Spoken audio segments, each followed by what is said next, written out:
Says we can broadcast for up to 8 hours. Good morning, good afternoon, good evening, wherever you are. Welcome to Dumb SEO Questions, episode 208. Each week we meet here to answer the questions asked on the SEO Questions community on Google+. The Facebook group, Dumb SEO Questions, and also on Twitter on Dumb SEO QS. All right, with us tonight we have Edwin Jonk. Edwin is CEO of IDIS in the Netherlands. Edwin is an on-page SEO optimization specialist. His website is idesthost.nl. Masataki Wasa is webmaster of wasaweb.net. He's in the UK. He's also a Google Top contributor on the AdSense community. You can find Masataki at wasaweb.net. And Tim Capper is CEO of Online Ownership. He is a conversion rate optimization specialist and is proud to call himself an SEO. He can be found at onlineownership.com. We had David Rozam, temporarily left us. He could be back. You can find David at writingforseo.org. All right, let me click all the buttons here. Our first question comes from our Facebook group.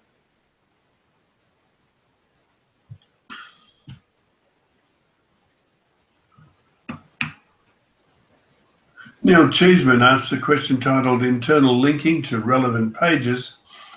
He said, Neil said, a general question re internal linking, which I believe is generally seen as being good practice. The concept of internal linking to pages URLs with relevant content seems perfectly legitimate and is widely used.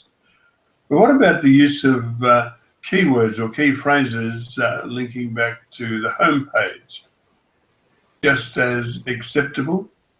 And does this in turn help the homepage rank for those linked phrases? Any evidence of that?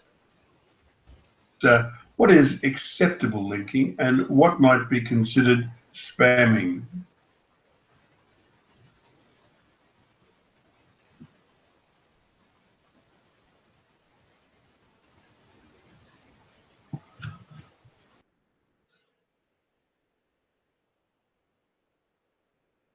Let me jump in here.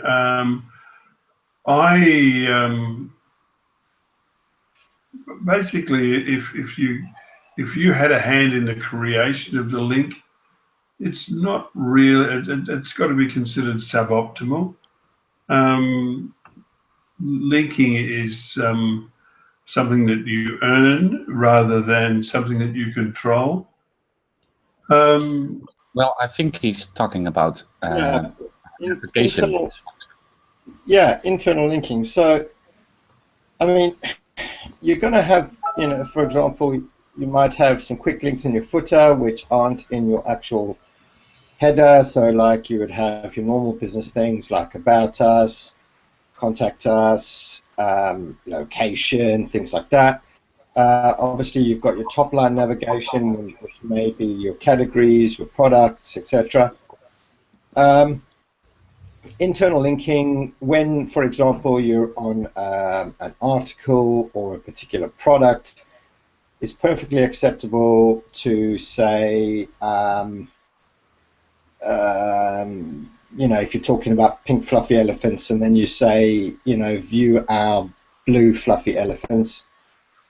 That's fine to link through to that page using the blue fluffy elephants, going to the blue fluffy elephants page.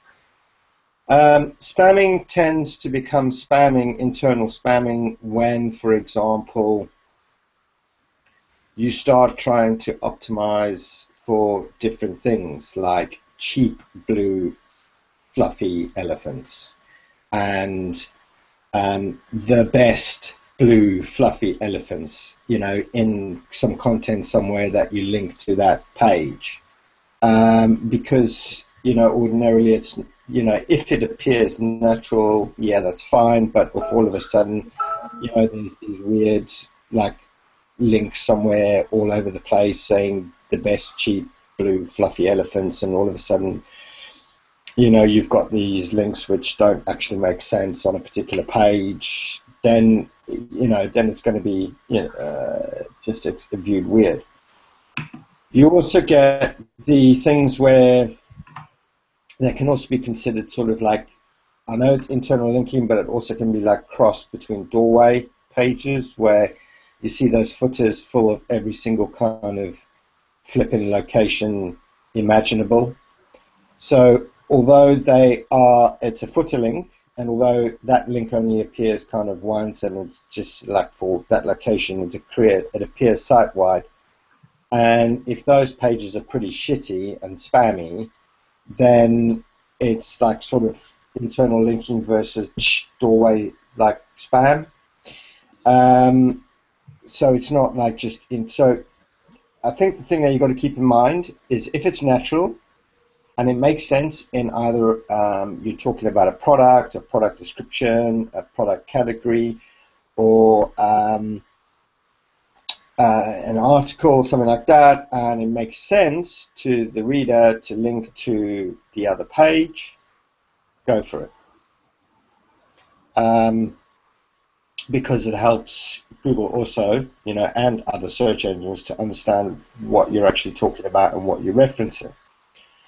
But I would stay away from trying to get things in there like the best cheap and you know, cheap and the best and that kind of stuff dotted around the site, linking to, you know, where it didn't make sense. Just you know, keep it natural, and if it makes sense, link to it.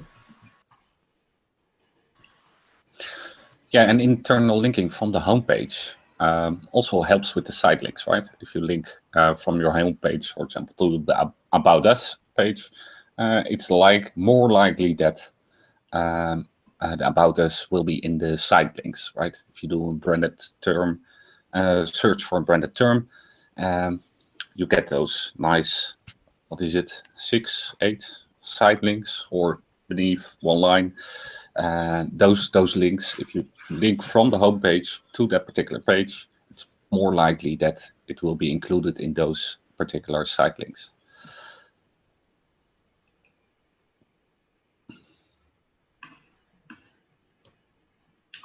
Okay. I would normally say anybody else. David Razam is back. I am. After much struggling. Google doesn't like me, you know. We're on question 1 on the run list, David, if you want to contribute. Oh, thank you.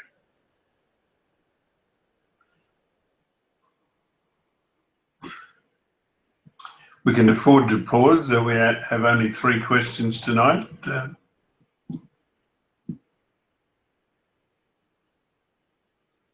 YouTube told me when I'd started this new format of Hangouts for the first time that I'm allowed to transmit for 8 hours.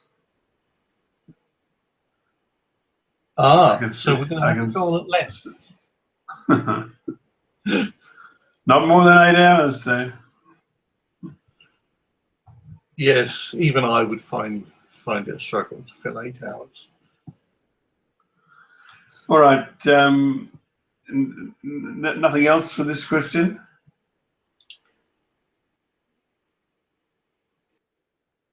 No, okay. Right, Neil Chesman, if we've been helpful, we'd appreciate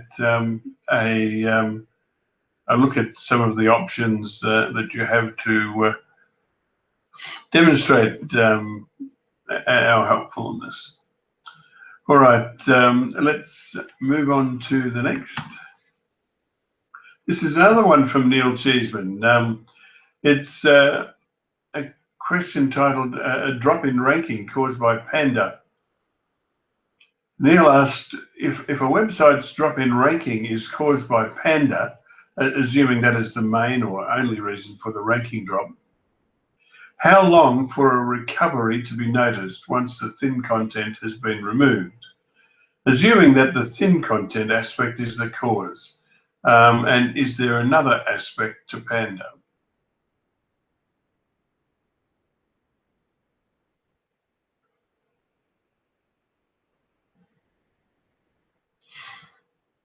No, as far as I'm aware, Panda is not dead.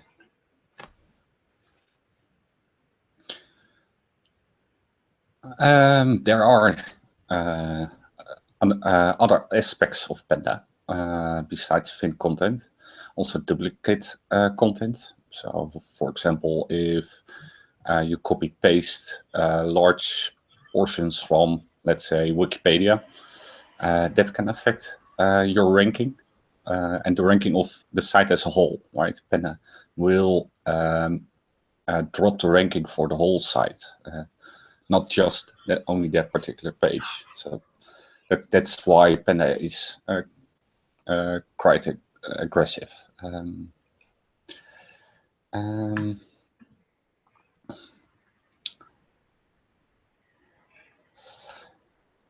The canonicalization is also a thing that people mention with Panda. So make sure that you have row canonical on your pages or 301 redirects, so that there's basically one version of your page on the interweb. I did check his site for duplicate content on other websites, right? I couldn't find anything, so I assume that is okay. And he does have thin content on his website, so that's it.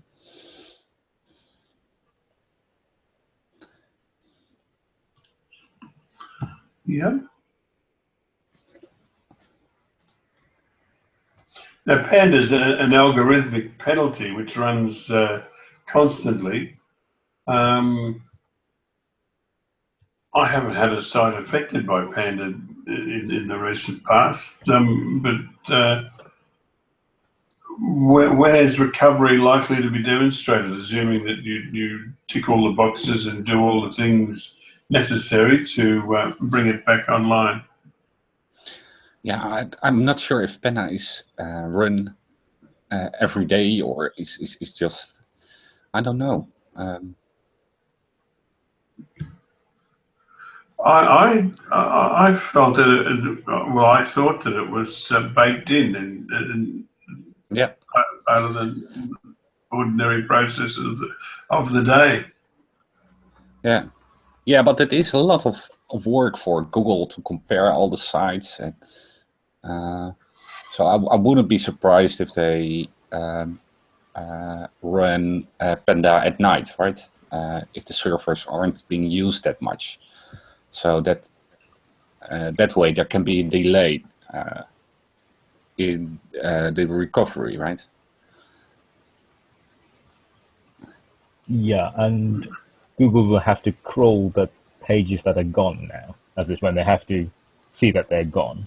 So that could take a while if the pages had been assigned relatively low priority in terms of crawling, because it's not uncommon for pages to be crawled very infrequently, so weeks and months at times.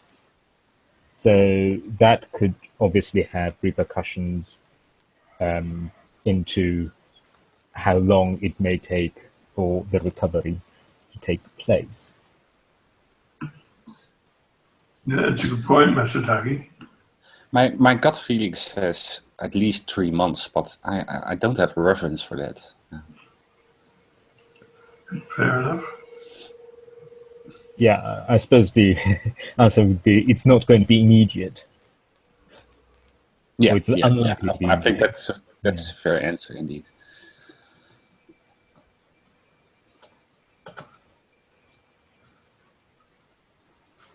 Okay. All right. Any other comments on this before we move on?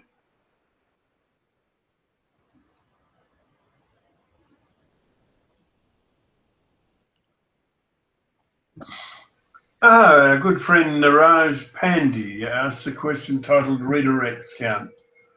And Niraj asks, is there any way to figure out how many redirects are coming to my domain?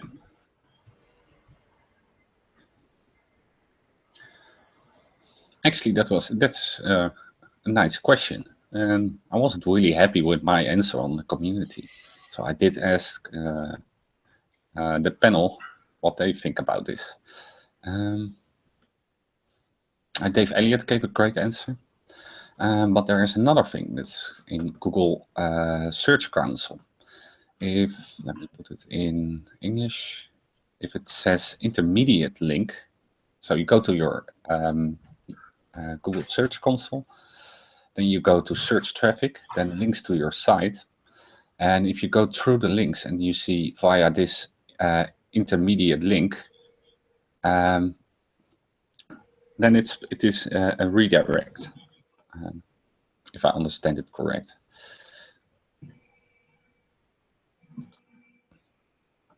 Yeah, I'm sure that's what he meant. Yeah. So that's a great way to get those particular links. Yep. Must thank again Dave Elliott and Siraj Gadagay and so many others who give up their time through the week to answer our questions and give readers an immediate answer and make our job easier when it comes to answering on this Hangout.